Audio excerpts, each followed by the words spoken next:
who is going to be, thank you so much, today's keynote speaker for our closing implementation science seminar series.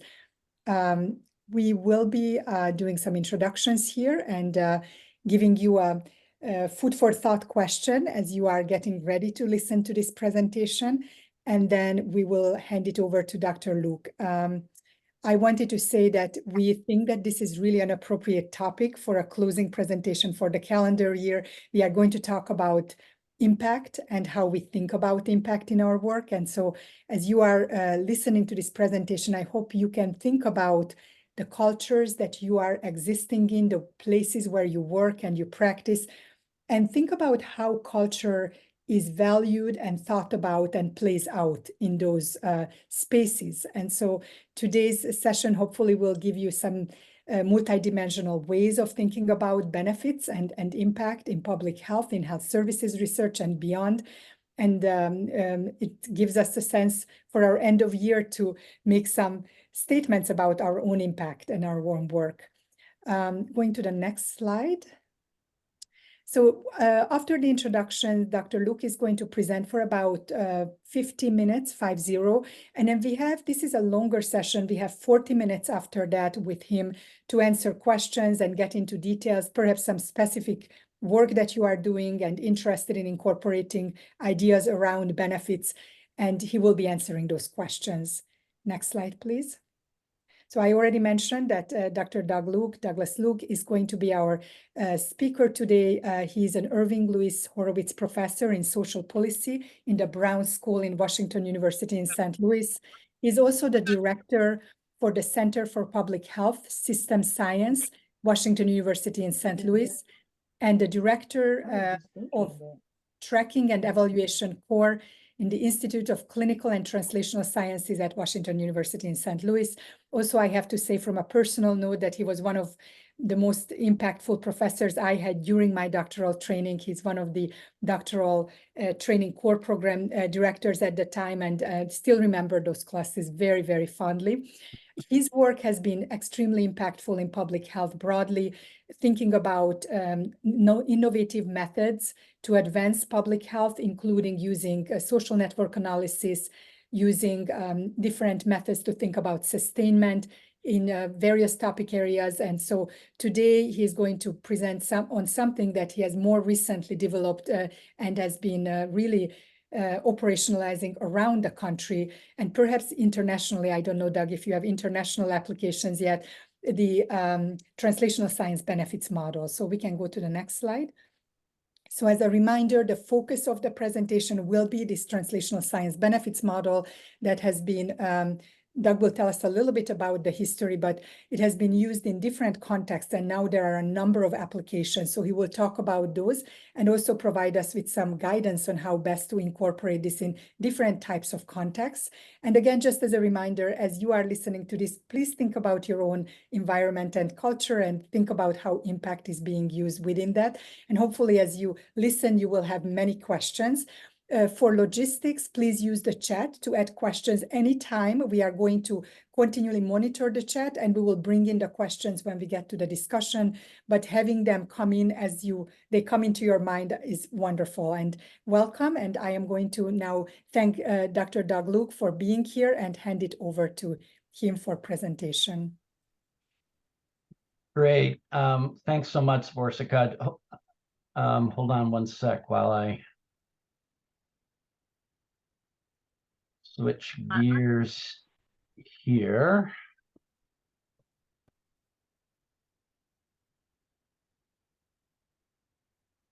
Okay, does everybody see what looks like a PowerPoint slide? Okay. Well, hello from St. Louis, where it's 2 hours later and probably 30 degrees colder than where most of you are joining. As Borsika made me think of a few things. I've actually seen her quite a bit in the last couple weeks, and we were both together on the other end of the continent in Washington, D.C. earlier this week for the annual Dissemination and Implementation Science Research Conference. And it's appropriate first of all, that's still where part of my head's at.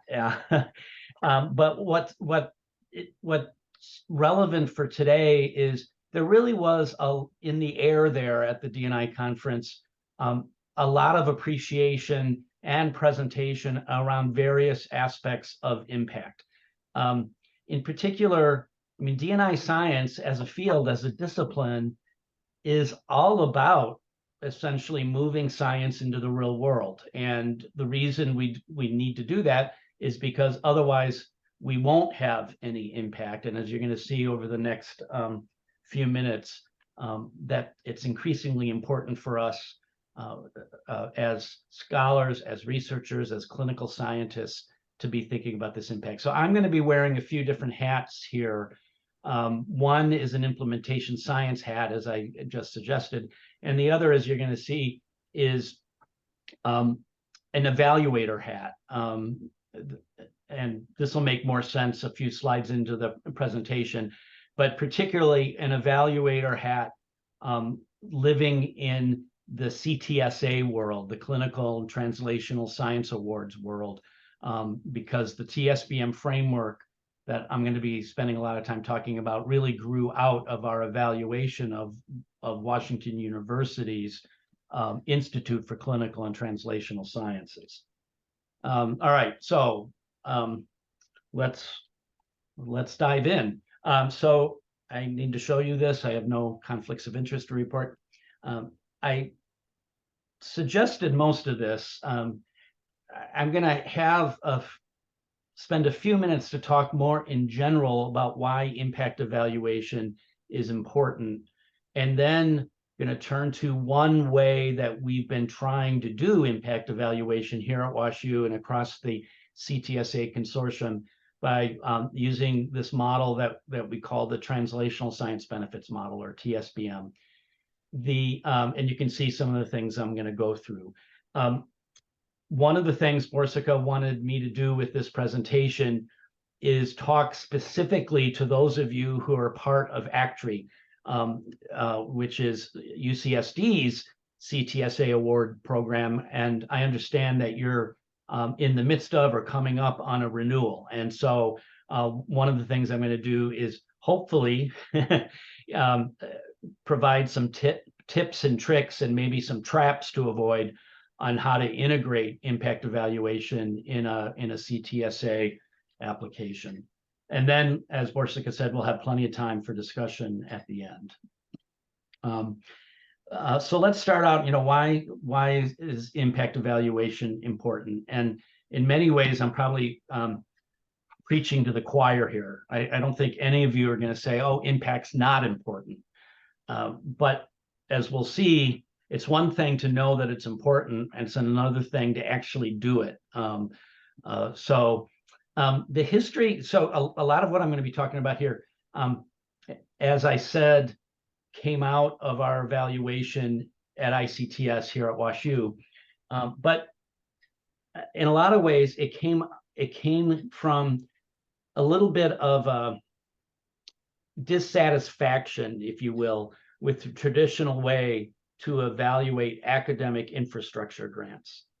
What do I mean by that? Well, NIH and other large funders, they are the ones that provide the funding for our clinical and translational science work.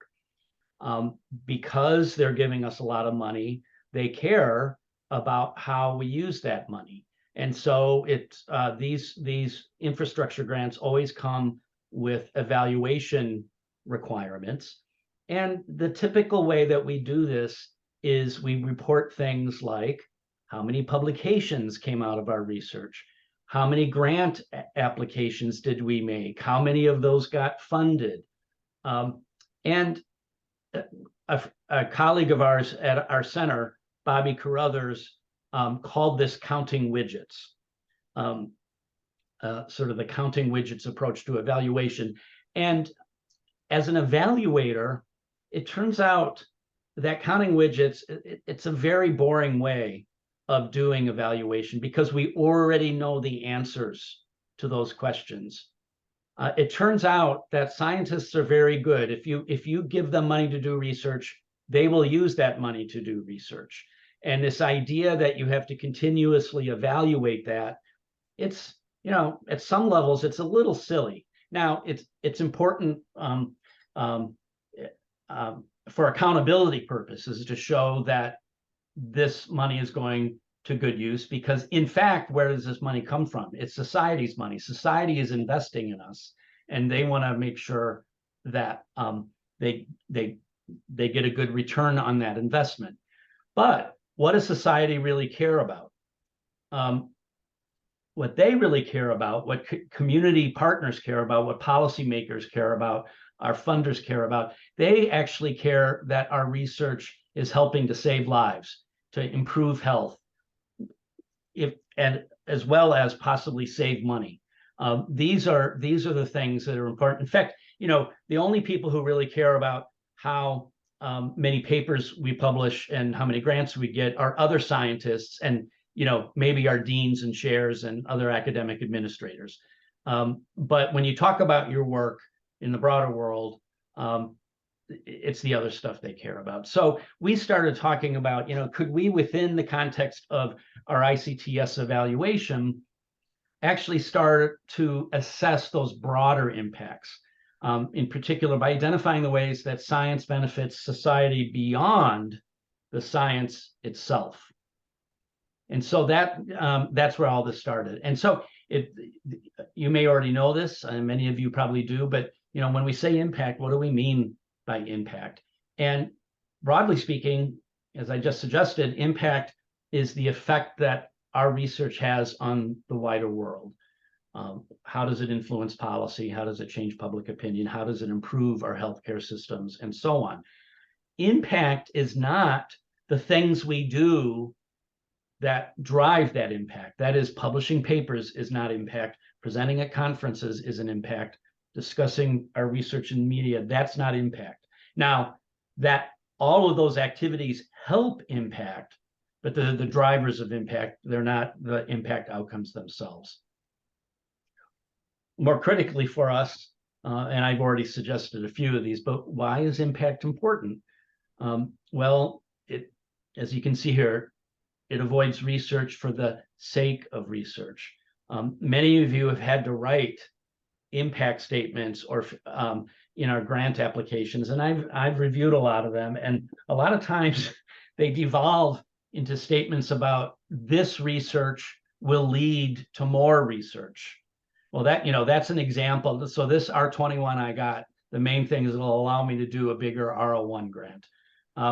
Well, that's research for the sake of more research, and that's not impact. I already mentioned public accountability.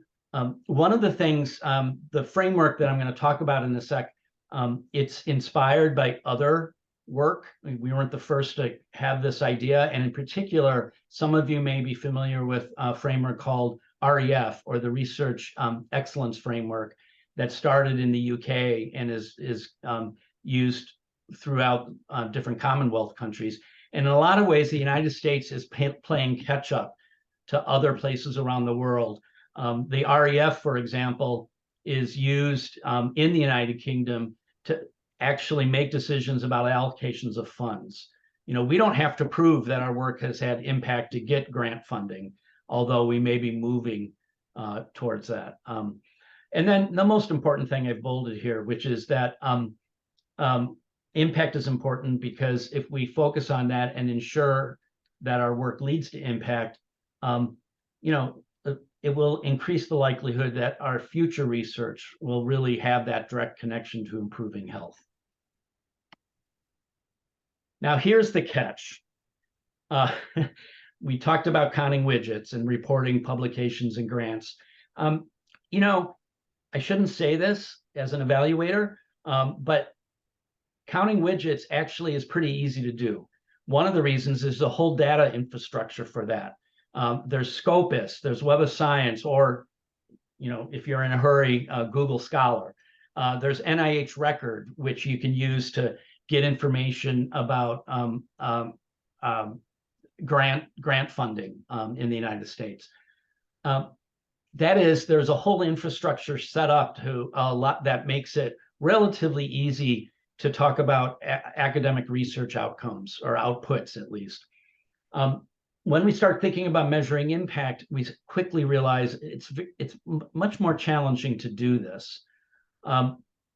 Starting at the end with what I just suggested, there really isn't a Google Scholar for research impacts. So a lot of times we actually have to talk to researchers to find out the impact that their work is having. Although there are some things, like, for example, there are databases for patents, so you can quickly look up and get some assessment of economic outcomes that derive from clinical and translational science. Other kinds of things, like how often does clinical research end up informing new laws or policies? That's very hard to track. But there are other reasons that measuring impact is hard.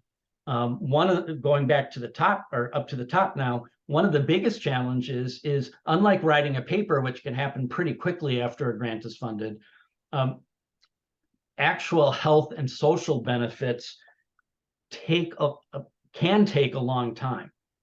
And so there's a time lag where we have to be willing to follow the work into the community, into the healthcare system, and sort of wait around until we see those impacts. And our current evaluation systems, our current funding mechanisms aren't well equipped to deal with those time lags. There are other challenges as well. And one of the themes that I'm going to keep coming back to in the rest of this talk is, one of the biggest challenges is we mostly don't work or live in settings that put a huge value on impact.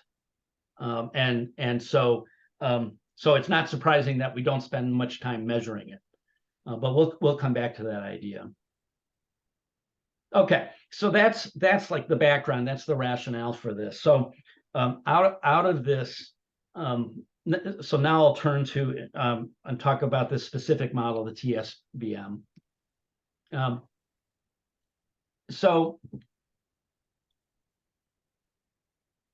So the way we first talked about this is that the TSBM was a relatively new approach for demonstrating the impact of science in the broader community and focusing on health and social benefits.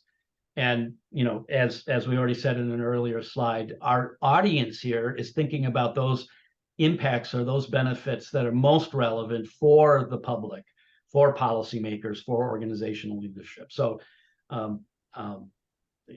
that's the framing of this. And probably the quickest way to explain the model, I'm going to, and I clicked the option to share sound, so hopefully you'll be able to hear this. So this is a 2-minute cartoon we put together to help explain the TSBM to broad audiences. So I'm going to play this. And Borsika, you're at the top of my screen. If you can give me a thumbs up if you can see and hear this in just a sec. Why do we invest in translational science? Because it benefits society by transforming research into meaningful solutions. Translational scientists work together in laboratory, academic, and public health settings. The path of translation begins with scientists working together and talking to each other about their research findings. It continues as scientists share results through more formal dissemination. This can influence other scientists to reproduce results and lead to further advancements in clinical and community settings. Tailoring and disseminating new findings to a broader audience leads to the implementation of new tools, technologies, procedures, and programs.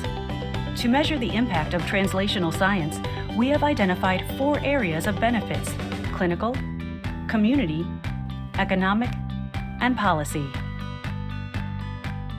New findings can be translated into clinical and healthcare benefits, like new biomedical technology or therapeutic procedures. Into benefits for the larger community, like better access to healthcare or improved quality of life.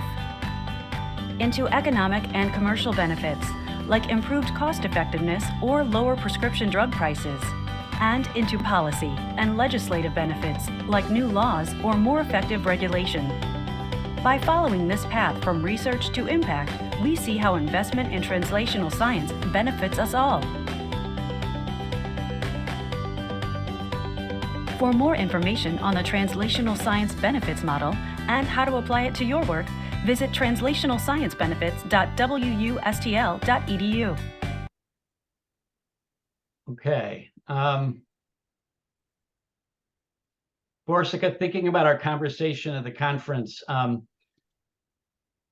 the thing that I like about that cartoon is it really does emphasize that path, the pathway from science into the community, and that, of course, is what implementation science is about, and that's what impact evaluation is. It's allowing us to monitor and demonstrate that path for various audiences.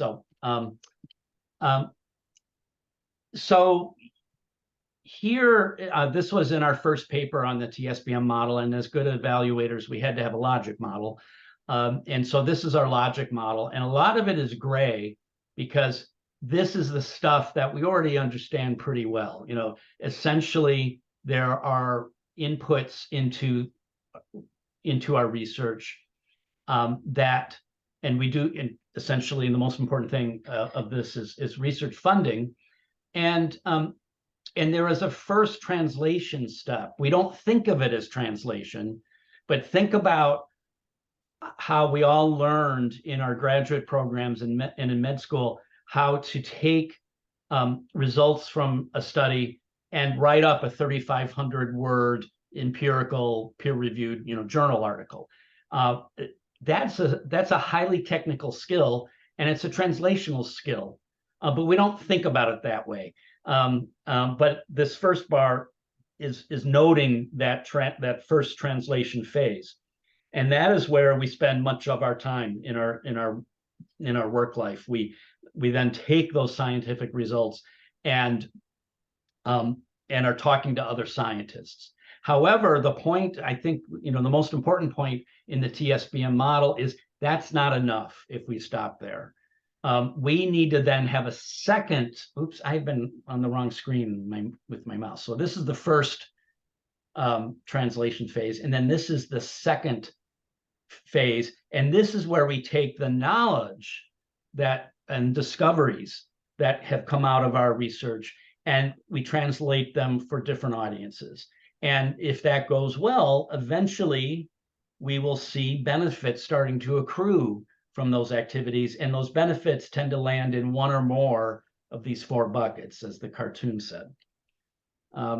Now, originally in our essentially in the first TSBM model, we had identified a set of 30 indicators that capture much of the kinds of benefits that come out of clinical and translational research. And so, things like new clinical guidelines. A lot of the work we want to do, we want to scale up, and we may test it in one hospital system, but we eventually want all physicians to use a new evidence-based practice. Obviously, a lot of these benefits will appear in the community or enhancing and improving population health. Economic benefits, so it could be starting new businesses, creating patents, creating new drugs that are brought to market, but also increasing the return on investment in our healthcare system, making lowering costs while we improve quality. And then finally, this is my own world, and my own work focuses a lot on public health policy, but scientific research informs policy in many different ways. I don't need to dwell on these. I think I'll just pick out a couple of them, but these are some specific examples of benefits, and I think these are mostly projects that happened at WashU. So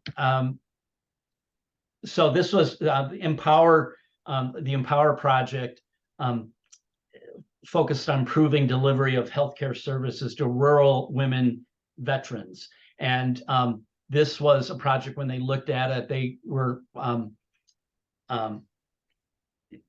we're particularly focused on women's telehealth. I think this was partly because of COVID. Now, this is a project that was early on. So you notice this benefit is marked as potential. We'll come back to this idea, but benefits can be demonstrated or they can be potential benefits.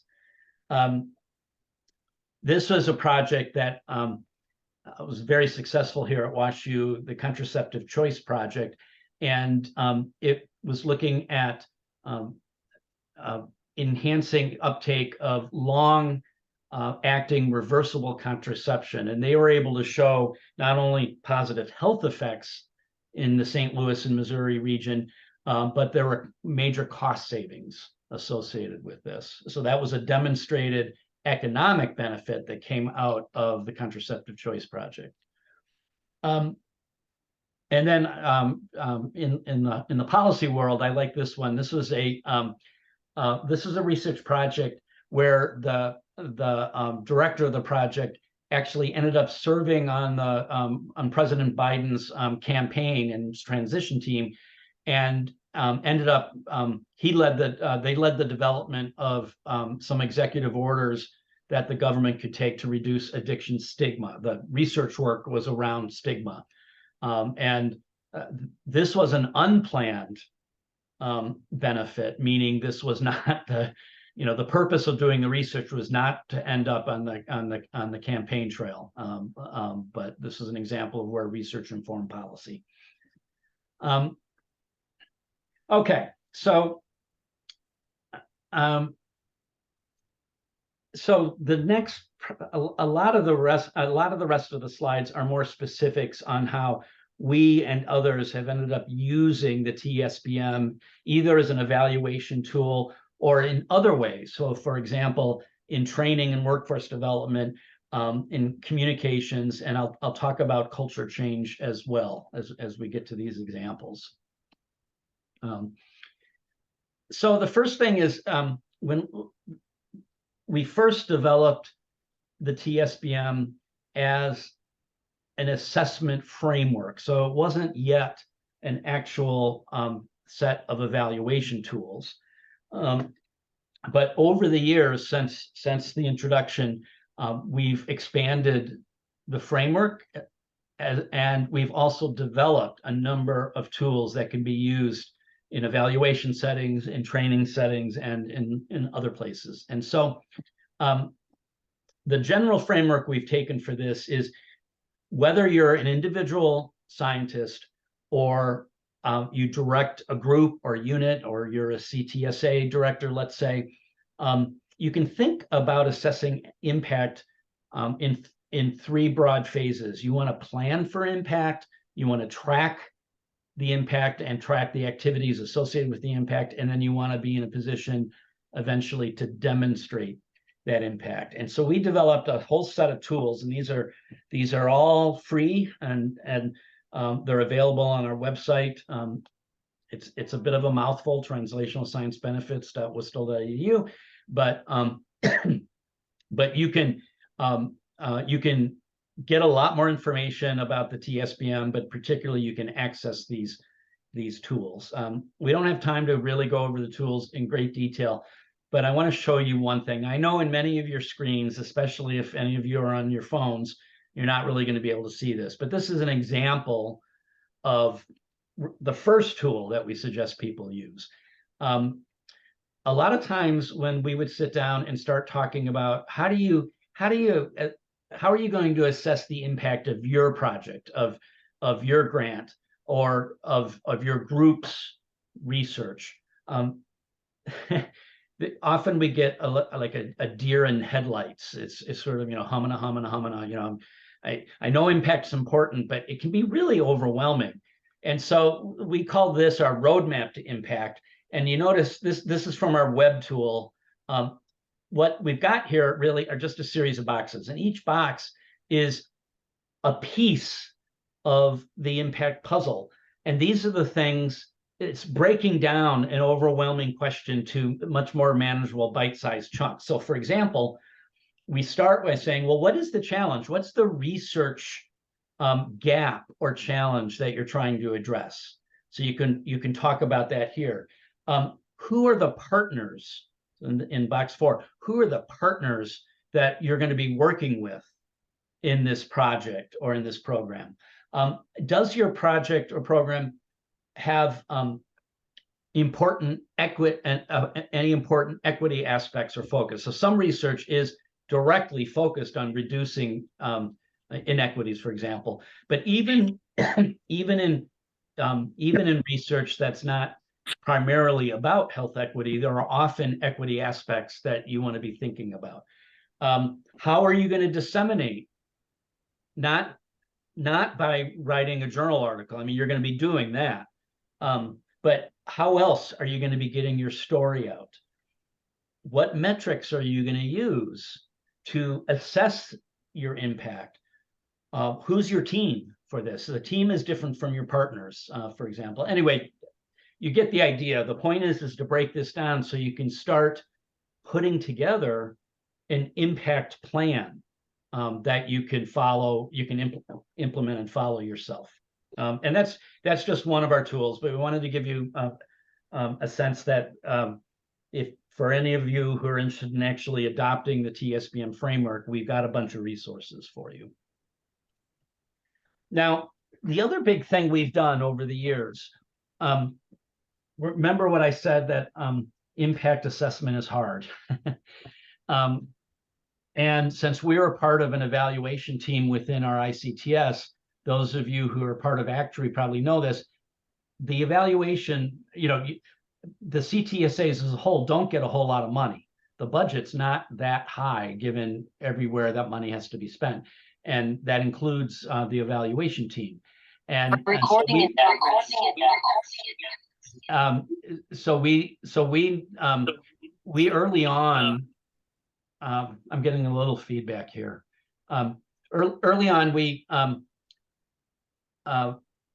landed on using case studies as an important tool for communicating impact. And let's see, what's my next?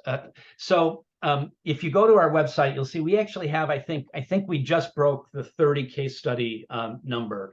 That we have 30 case studies that are published at our website. Many of them are from the WashU ICTS, but a lot of them are from other CTSAs and even some other groups. And I'll highlight a few of these in the next few minutes.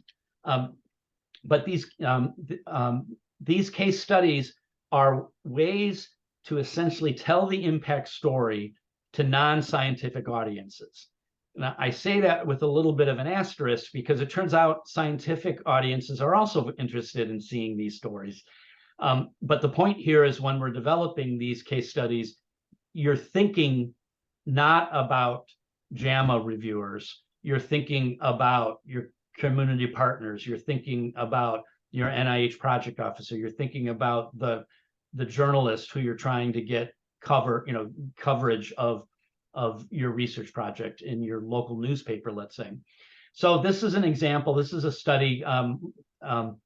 Everybody did a ton of research during COVID, and this is one project at WashU that wanted to increase access to COVID testing, reduce the cost of it, and reduce inequities. And they did that by developing a saliva-based test, and it was very successful. And this screenshot isn't the whole case study, but you can get a real sense of what this looks like. We use visuals. It's important to have nice pictures and there's contact information. But the basic case study is what was the research about? What problem was it trying to address? Who was it? Who did it mean? Who was it intended to benefit? And then what were those benefits? And in all these case studies, we use this approach where individual benefits are described. And so in this case, on the right-hand side, you can see some of these. And you can see that these benefits, in this case, cross multiple buckets, multiple domains. So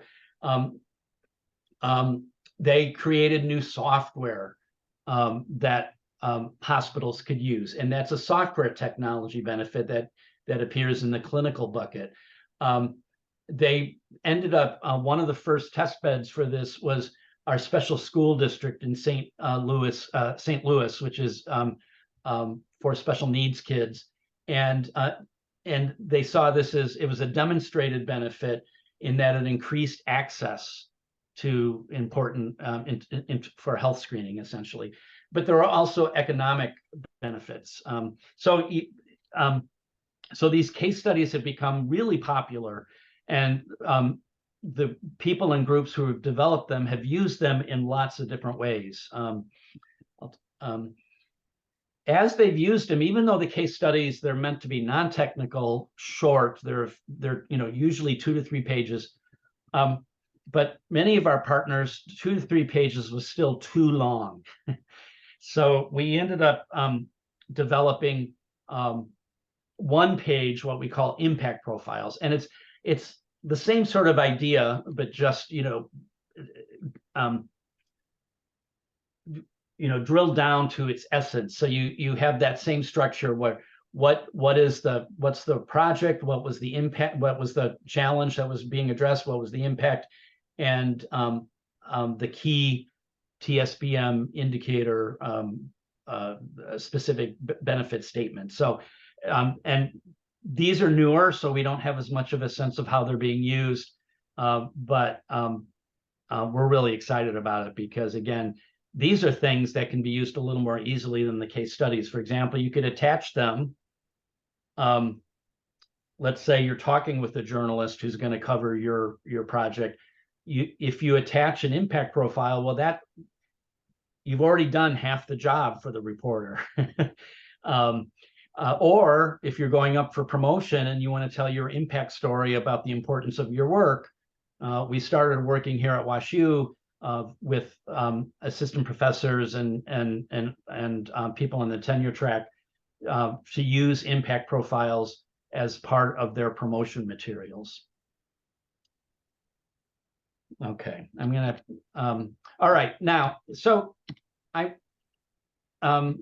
want to now focus a little bit on what we've learned about how other people are using the TSBM. And I think this will be particularly useful for the members of the audience who are part of ACTRI as you think about your renewal. So, this grew out of a very small project, and we really have been extremely pleased, but still stunned at how widely this is spread and how it's been adopted, and in particular across the CTSA system. So this slide's actually a couple years old, but this gives some examples of how other CTSAs have been using the TSBM framework. They've been using it to evaluate their internal pilot funding programs.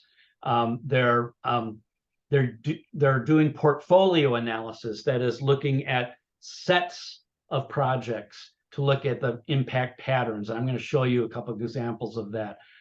They've been creating case studies, so they've been using it in lots of different ways. One example is Duke University. They were one of the early adopters, to be honest. And Borsika, you'll laugh at this. I think they got a little. They thought we were moving a little too slowly at WashU, so they just took the bit in their teeth and and they ran with it. But this is one slide that they presented where they showed how they were using the TSBM framework to do portfolio analysis for their own pilot applications. And so they basically showed how across, this is a set of 13 applications, and they showed how in those applications, this work was focusing mostly on the community and clinical benefit areas. And then they're able to track it. They exploded the community and public health. My mouse has been on the wrong side. So this is the counts across the 4 TSBM buckets. And then when they looked within the community and benefit area, these are the specific benefit indicators that were relevant for those 13 funded projects. One other example, we started working with the Implementation Research Institute, which is a national training institute run by Enola Proctor, who is one of the, one of the most famous people in implementation science. I had a fancier term for her, but Enola has influenced a lot of us. And her IRI Training Institute focuses on mental health implementation science within mental health services. And they, I have this slide later on, so I'll say, I'll come back to this idea, but they decided not just to use TSBM as an evaluation tool, but they were one of the first groups to use it as a training tool. Because Enola said, we need to get our younger scholars thinking about impact as early as we can. And she was right. Enola's usually right. One of the things we were able to do is they took a cohort of their scholars and they worked together to produce a set of TSBM case studies to demonstrate the value of the work. And there's a paper that's coming out, but more importantly, they use this in their renewal as an argument about the importance of the training institute itself, which I thought was really genius on her part. So, to get a little meta, we do think that the TSBM is having an impact. I already suggested that it's being picked up broadly across the CTSA programs, but it's being used in training, it's being used in strategic planning. We're building a new school of public health at WashU, and impact evaluation is going to be at the heart of it. I'm very excited about that. And I always get asked this, and we are seeing pickup even at the federal level, and in particular, NCATS, obviously, they're the funding agency for the CTSA program, but NIDDK, as part of their, they fund a series, they fund a consortium in diabetes and translational research, and they actually integrated the TSBM framework in their new RFA, and they were a lot more explicit about how all funded programs needed to do impact evaluation within and across their centers.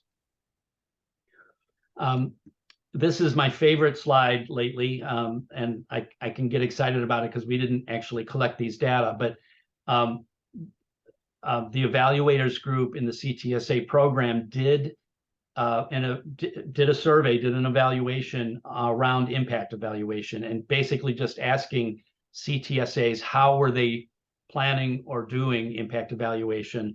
And there are lots of different things that the CTSAs were doing, but most of them were using the TSBM. 2/3 of the CTSAs were using that framework in their own evaluations and in their own renewals. Okay, just a couple of the things, and then we're going to wrap it up and get to discussion. One of the things that's, stated most simply, the impacts that we're focusing on in clinical and translational science really are mostly the impacts that benefit society. And so this allows us, this is another window or door that allows us to strengthen the community engaged research that we're doing. If we're talking about how our work benefits the community, then the community needs to be involved with that whole dialogue and all of those activities and processes. And so we think the TSBM is, although it's designed primarily to change the way academic institutions do their evaluations, it's also a way to bring in community perspectives. Most simply, the communities themselves, the health systems themselves should be defining what positive impacts are from their perspective. One of the things that, in terms of our community engagement with the TSBM, we've been working this year on what we're calling an equity review of the TSBM framework. Equity aspects were always built into the TSBM, but they weren't very visible, to be honest. And so we have been working particularly with the University of Wisconsin CTSA, and then our own community engagement core at our ICTS to do this equity review. And just last month, we used what we call our community engagement studio, where community partners come together and basically help us. And they reviewed our framework and gave us feedback on ways to make equity and disparities and inclusion aspects much more prominent.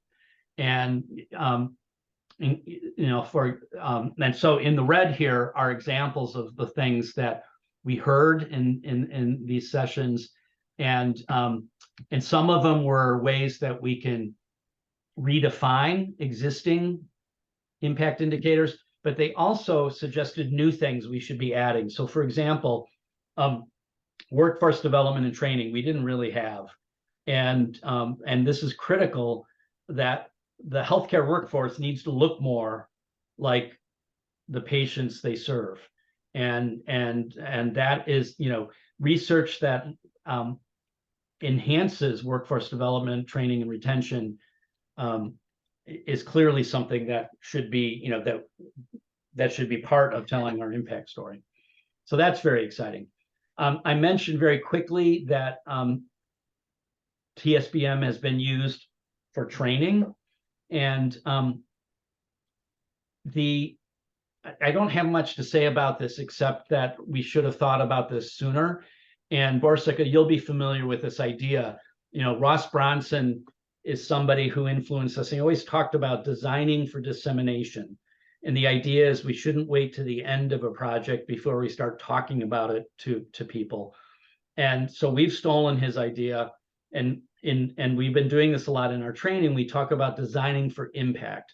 It's never too early to plan for impact, because if you're thinking about the impact of your work, if you're planning for it, it's more likely to actually happen. And that turns to my last broad point, and then I'm going to then I have a few slides about renewals. The thing we also didn't understand when we started developing this, I thought we were going to develop a framework that would just lead to some questions that we'll add to evaluation surveys. But Borsika suggested this at the beginning, thinking about where we work and live and how much is impact part of the culture. What we found out is impact is not often part of our culture. Our academic settings, our research settings are designed to reward other kinds of things. And I found this cartoon that suggests this. And we've been thinking about how does impact evaluation align with the goals and values of the people and organizations and universities and hospitals that we work in. This slide is from a different talk I gave last year, but if your academic setting is like my academic setting, it's likely that you have the wrong incentives in place. The publisher perish culture that we still have leads to safe, non-innovative science. Often that science is proprietary. As scientists, we talk primarily to each other, and we spend much less time talking to those who fund our work, who adopt our work, who implement new practices and policies based on our work. And all of this is quite slow. And then, we are also in a world where more and more often there's political interference that impedes our ability to take our research out into those places where that would most benefit from our work. Okay, so I think I'm just going to take like 4 or 5 more minutes, and this is I may lose a few of you, but this is much more around how you might think about integrating impact evaluation into a CTSA renewal. The first thing is I just wanted to show you some examples of, things like case studies are very useful when they're talking about a particular person's work or a particular individual like study. But if portfolio analysis is one of the things that I think is a very useful way to think about this. So this is a set of projects and programs here at WashU that the goal was to reduce gun violence. And they did a portfolio analysis and saw that the benefits that were coming out of their work were mostly in the community area, but there are also policy and clinical benefits. I already mentioned the Implementation Research Institute. These are the 6 case studies that came out of this. And when you put in a set of case studies together, you reach a critical mass, and it's telling a different story. It's not saying, here's how one project is important. Here's how an initiative is really changing the needle. And here's an example. Here is a one-pager that was meant to tell that story. And notice they also used, it may be a little hard to see, but they also used a bar chart that showed the distribution across 6 projects, what the kinds of benefits, what kinds of potential and demonstrated benefits were coming out of this training institute. I really like this. This is a more impressive. This is Oregon CTSA, and they did something similar to Duke in that they were assessing all of their internal pilot programs, and they produced a heat map. So these are the along the x-axis. These are the different pilot programs for 1 year. I think it was 1 year. And then these along the side are the different TSBM indicators. And they used a heat map to show the pattern of potential and demonstrated benefits across just 1 year of funding. I think this is, if you're thinking about how to integrate impact evaluation into an institute, a whole institute like a CTSA, I was like, wow, we're going to steal this idea. We're going to use this for our renewal. And then if it wasn't obvious, although we originally designed the TSBM for evaluation, these are all the other places that we've seen it crop up in our CTSA. Strategic planning, community engagement, which I already talked about, training. I didn't talk about it a lot, but our center leadership, Bill Powderly and Brad Evanoff before him, they've actually been successful at taking this impact idea and changing the promotion and tenure guidelines at the School of Medicine here. And so for the first time, it hasn't been officially approved yet, but they have drafts. Impact is going to be part of the criteria for promotion and promotion and tenure. And then, as I already suggested, agenda setting and acculturation. Last slide. And this I'm putting on a slightly different hat. This I'm also putting on as a CTSA reviewer myself, or as a person who's on external advisory boards for a couple CTSAs. These are the things you might think about as you plan how to do impact evaluation. The most important thing, and it should be obvious, but the most important thing is, however you're going to do impact evaluation, it needs to be really tightly aligned with the overall goals, aims, and vision of your center. All the centers, they look different from each other. You have distinctive characteristics. You have different kinds of strengths, and you should build your impact evaluation around those things. I did find, you've got fairly traditional language about knowledge and discovery and moving research into clinical and community settings, which is at the heart of what we do. By the way, I found that on the School of Medicine website. This language is not on your actual Actuary website, as far as I could see. But from a reviewer perspective, if you're going to say we're gonna do impact evaluation, show how it ties to the specific aims of your center. Be specific. I think TSBM should be housed somewhere. There should be a particular person or group of people who are responsible for overseeing this, and typically that would be your evaluation group.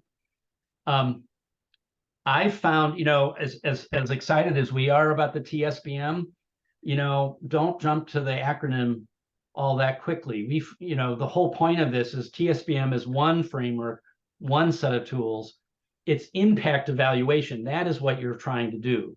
You're trying to demonstrate that your work has value to society and to health. And so we've had to, use clear language to distinguish TSBM, which is a framework, but the overall goal is impact evaluation. Benefits and impacts. And I want to speak particularly to the evaluators in the house. When we think of a benefit or impact, they're mostly changes of things. A new guideline has come out. A new piece of software has been developed. A policy has been enacted that has been informed by this research. But most of us, the way we've been trained, we want to count things. And I often get in discussions about, well, what quantitative metrics should we be using for our benefits? And I mentioned the Contraceptive Choice Project before. One of the cool things about it is there was a amicus brief filed in front of for the Supreme Court in the Hobby Lobby case a number of years ago, and it quoted, it used information from the Contraceptive Choice Project here at WashU. Now, you're not going to put a quantitative metric of number of times that the work has appeared in front of the Supreme Court.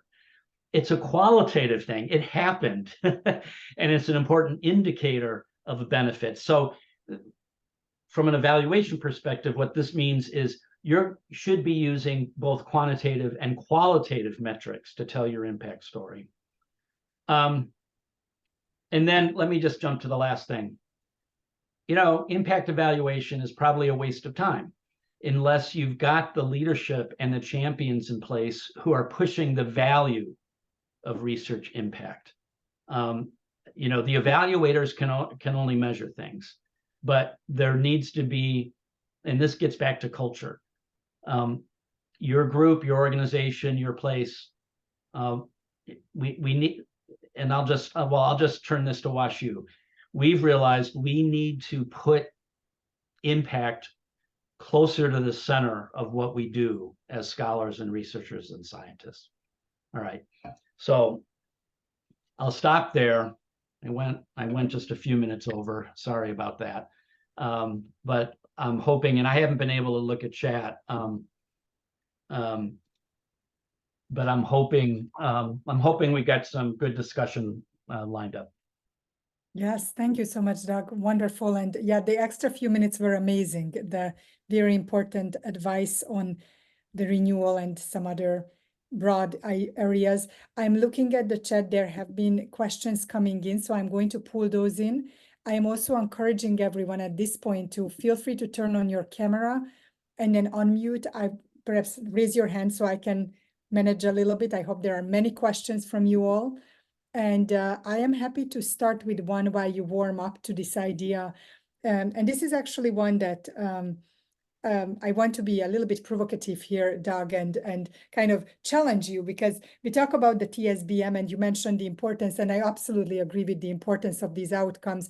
But often it's difficult to include these when we know that we will not look great in terms of these indicators. We have not, done a lot to perhaps even intentionally impact these or measure how we are doing. And so what do you say about that? That, if we are going to go out there and say, we are using these and when we are looking really bad, that's a hard sell.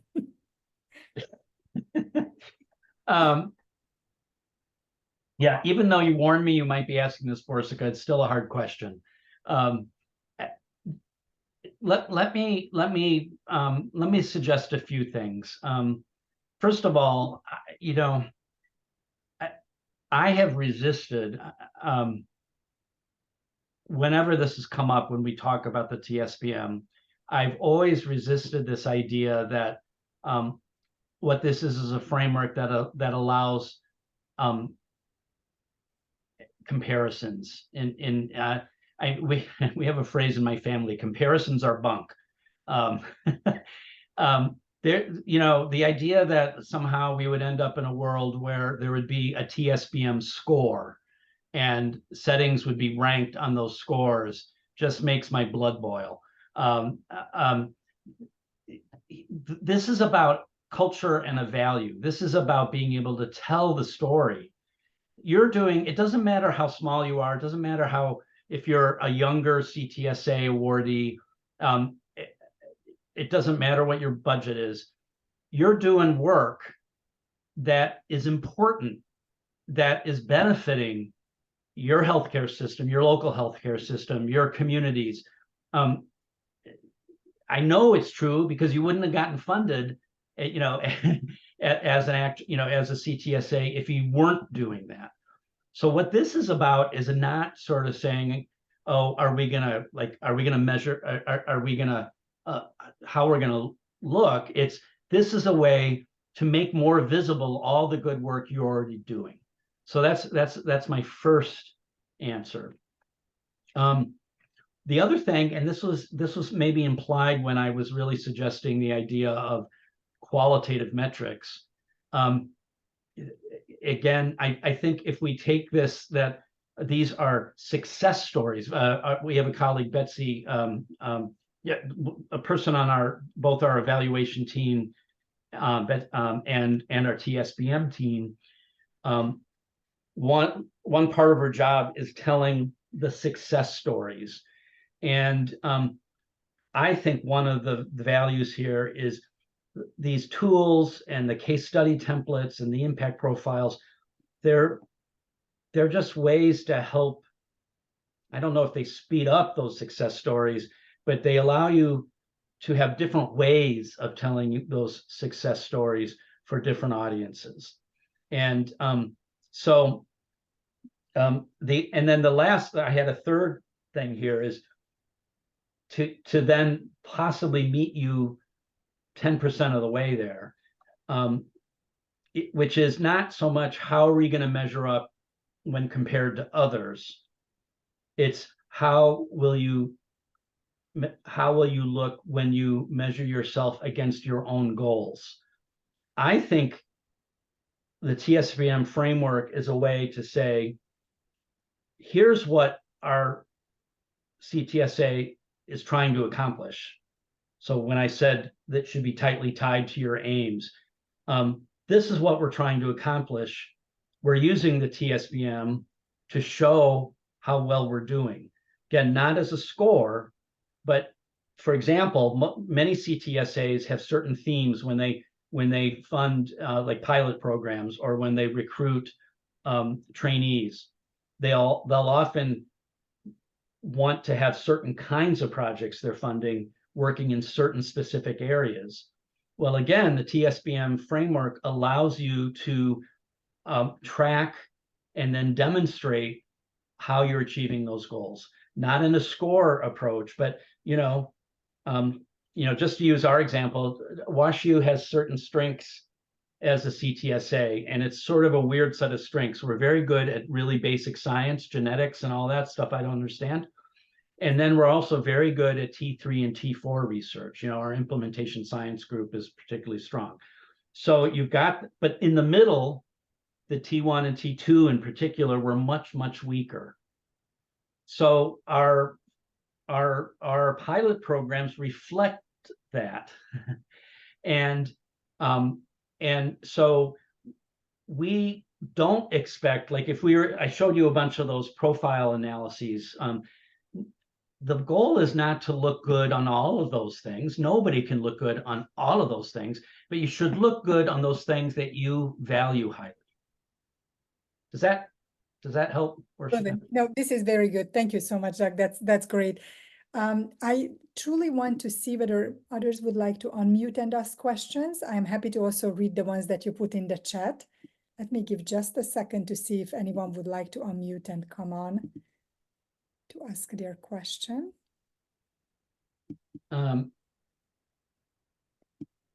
If not, then I will go ahead, Doug, and start with the first kind of a multi-component question that I thought was interesting. So impact can happen on a long-term basis. Also, impact can change across time. How do you deal with that? And then related to that, how often can or should a TSB impact assessed? Okay, those are both really good questions, and I have a better answer for the first one. But I have, anyway, I'll do what I can. So I'm really glad because I forgot to say something about time frame for assessing impact. So our first case studies using TSBM, like the Contraceptive Choice Project, we deliberately picked well-established. We wanted to lead with our strengths, and so we picked a really strong project that had been going on for a long time that had a bunch of demonstrated impacts, which was good for highlighting that very successful project. But as I already said, it takes a long time for this. So one of the things we've been doing in our trainings is to get people to recognize there's bigger impacts and there's smaller impacts. There's early impacts and there's later impacts. And I saw Mia and Julie, I think, are both here, and we just did a training with our KL2 scholars. And one of the points that Julie made is to think big in identifying the benefits and impacts, but also don't be shy. Meaning, it's hard when we first think about this and we want to stay too close to our data. We think of this as researchers, but as an example, we did a case study on a colleague at WashU that had long-term ideas about basically reducing suicide in a community with treatment tied with substance abuse. And in putting their case study together, they struggled a little bit because they said, it's going to be a long time before we really know whether this is moving the needle on suicide rates in the community. But they said, what was the first thing you did? They opened a brand new community-based health center, and which had never existed before. And that happened within the first year of their project. That's a huge benefit to the local community. And so this answer about timeline and how long it takes is, when you ask a researcher to identify those benefits, think about big ones and small ones, and think about early ones and late ones. And it's that mix of things. And then the other thing, for those of you who've done this work for a while, you already know this. Your work is going to go places that you never anticipated. So it's not like, okay, early on I said my work is going to have these 5 benefits, and then I can't count other benefits that happen. You should count everything that happens, but don't be surprised. And I see one question in chat that this sort of touches on, which is, the advantage of doing impact evaluation is you're going along for the ride. And so as the science develops, as it gets delivered into the community, you will be there when those benefits happen. And so you will be able to tell those stories. So that was my answer to the first part. What was the second question? Oh, how often? Mm-hmm. Okay. The quick answer is once a year. But the reality is, I don't know how often, and a lot of that is going to be driven not by a lot of that is going to be driven by constraints, budgets, responded depending on how you're getting data. If you're collecting actual evaluation data, respondent burden is a huge issue.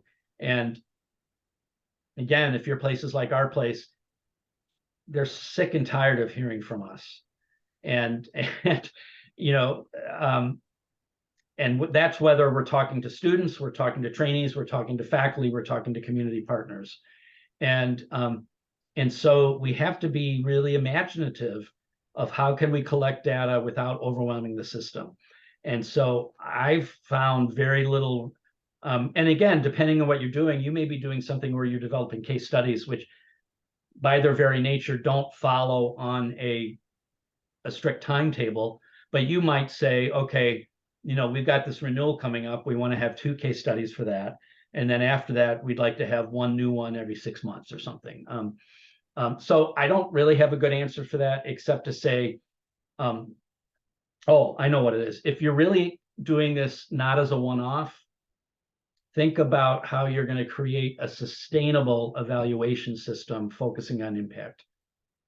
So when I think sustainability, it's often the case our first stab is too complicated, too long. We're measuring too many things. In order for it to be sustainable, it needs to be simpler, it needs to be shorter, it needs to be something that enters the zeitgeist so that you don't have to re-educate people every year about why we're asking these sorts of questions. Does that make sense? So those are great questions. Very helpful. Another one, kind of a couple that are similar in some ways to me. One is the use of TSBM in planning of research, if you could speak to that. And then I will give you another just as you are, and how do you, thoughts about training individual scholars to expand their impact to other TSBM benefits. So moving from clinical to community, etc. I don't know how you want to parse those, but they seem to be similar. Yeah. Let me start with the latter one, because it also ties with a couple of things I just said. You know, and that's an interesting question. I've never quite gotten, I don't think we've ever gotten that question.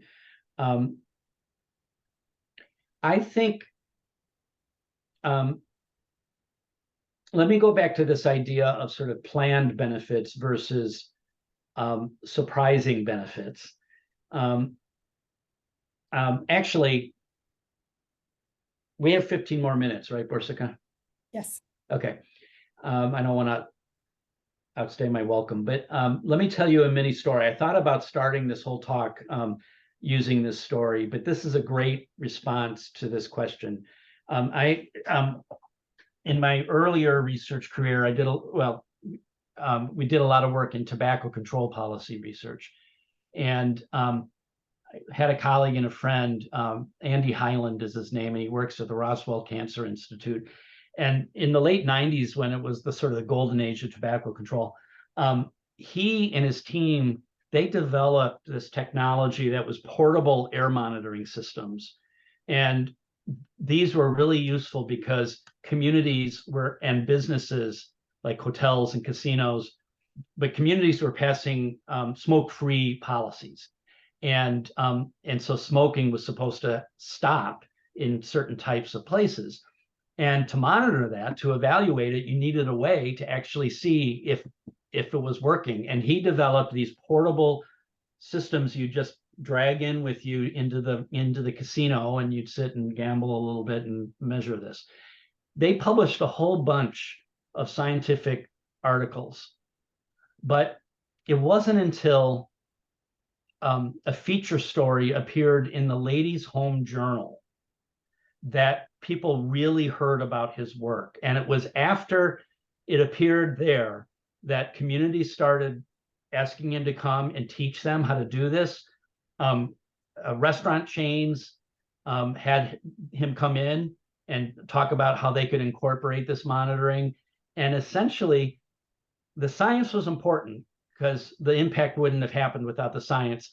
But it was through the Ladies' Home Journal that the community heard about this. Now, this was an example also where the benefits went from, he was very early on, they were very focused on the technology and the machine. And those benefits, like in the TSBM, would have been about how the development of the technology was the benefit.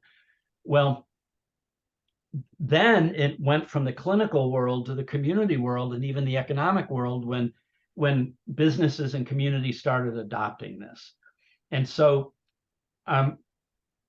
so that's an example that can help us think about this. But what I would say is some of this stuff is, this will happen. There will be a natural progression from a clinic to the community for not all research, but much of it. So some of it will be unplanned. But the other thing is, remember the roadmap to impact tool that I showed you. By doing early planning and saying, here's what I expect to happen. This is the first benefit we expect to see. And then if this works out, it will be rolled out or scaled up. I'm using implementation science language here. And so part of it is, if you have the plan, you're not just doing the study, but you're thinking, where might this study lead? That usually then is when you start thinking, oh, down the road, if this fundamental work happens, we might be able to put a business together. So that then is connected to the first question you had, which is it was about early planning. Borsika, can you say that again? Exactly. That's exactly what it was. Planning programs. Yes. And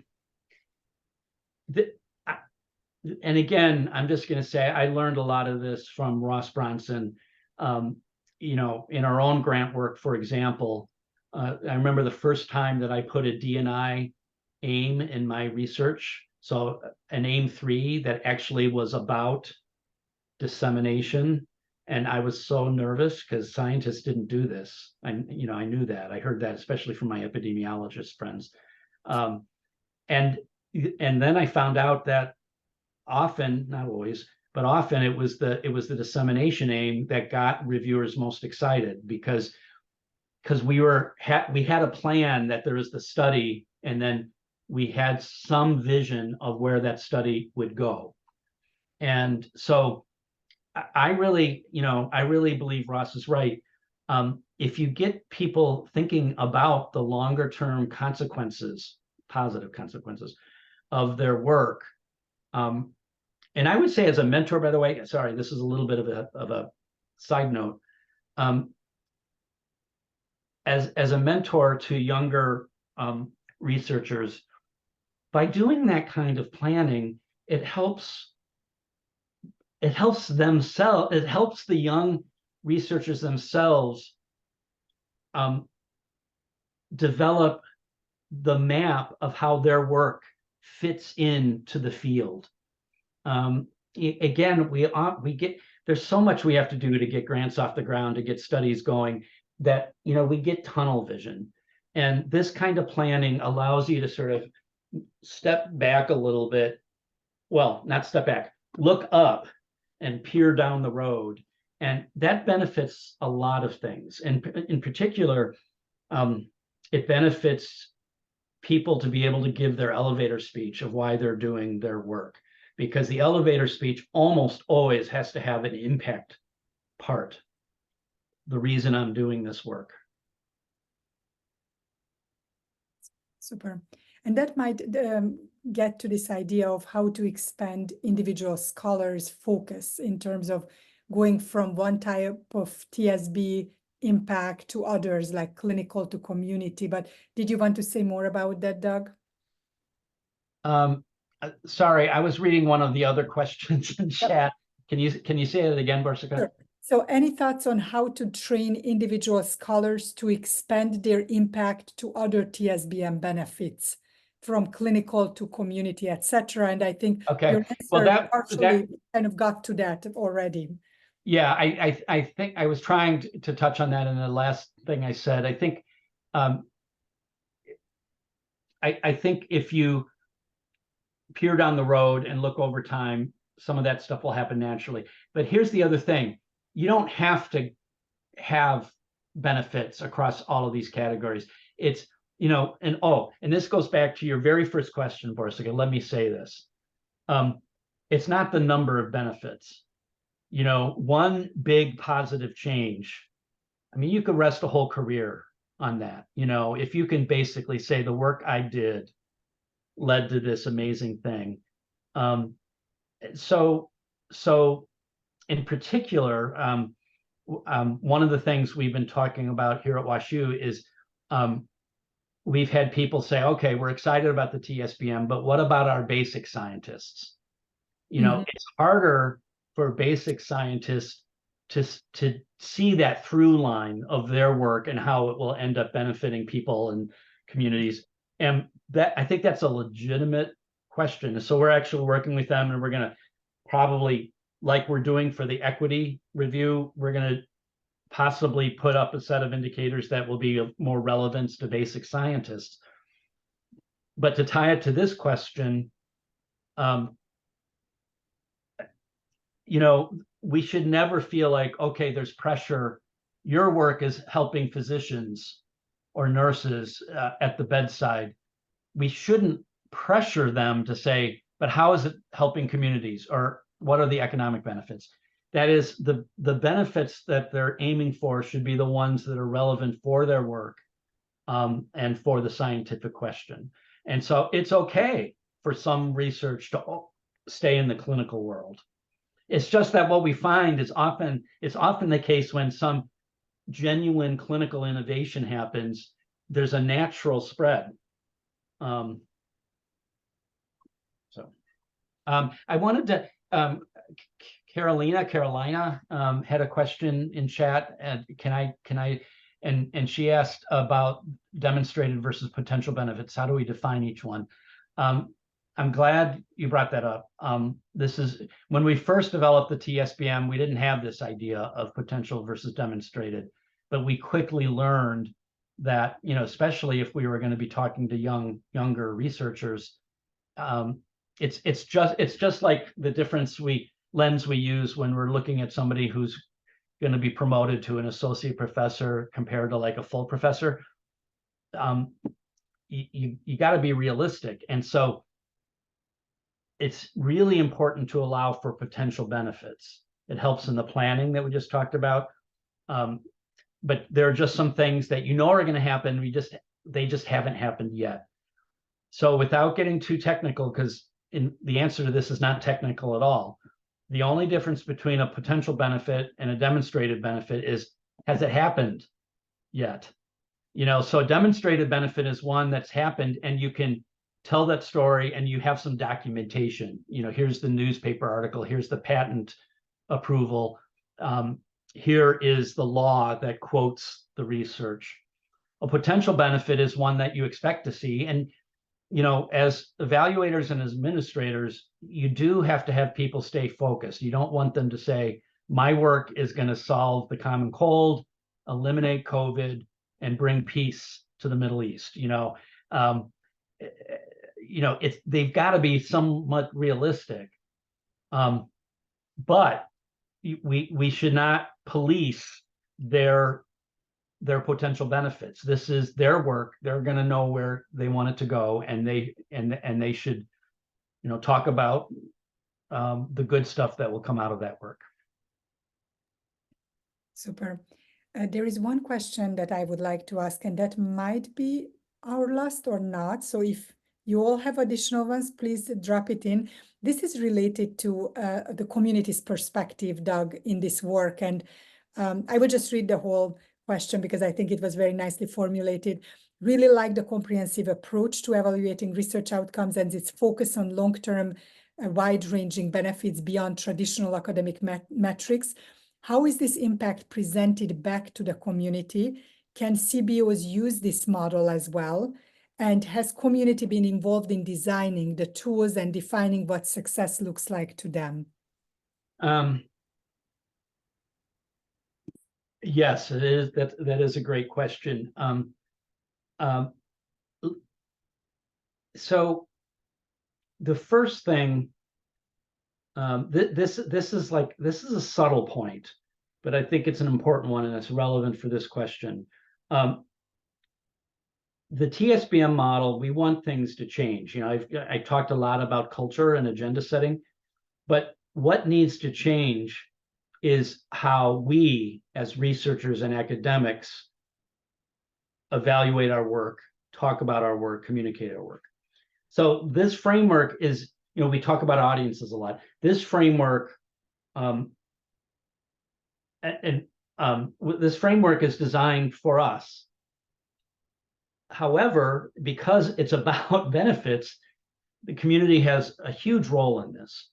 And so I already suggested the most important ways. I think if we're talking about health and social benefits, those health and social benefits should at least be partially or maybe primarily defined by partners, by families, by patients.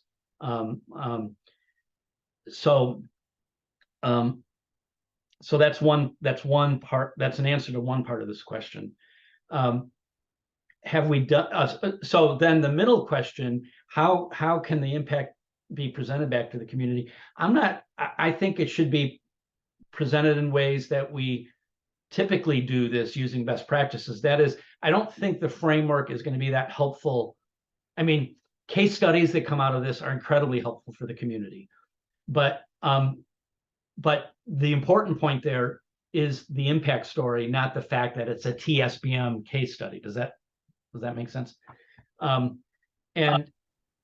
last thing I'll say is we were actually slow. I mean, one of the reasons that we're doing the equity review now is partly because we were trying to change fellow scientists' behavior. We didn't include the community as much as we should have early on, but that's changing. And like that equity review and the example of the use of our community engagement studio, is one example of how we're doing that now.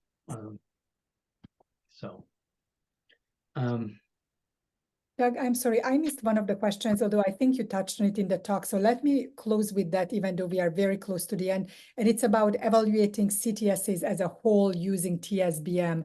And I just wanted to refer to the person who asked this question, that you talked a little bit about the different components and how it can come in. But did you want to say one sentence or two sentence answer? Sure, but let me ask a clarifying question. So do you mean evaluating a whole CTSA like ACTRI, or the CTSA initiative or consortium? I think it was an individual. Yes. Yes. Okay. Yeah. Individual CTSA. Okay.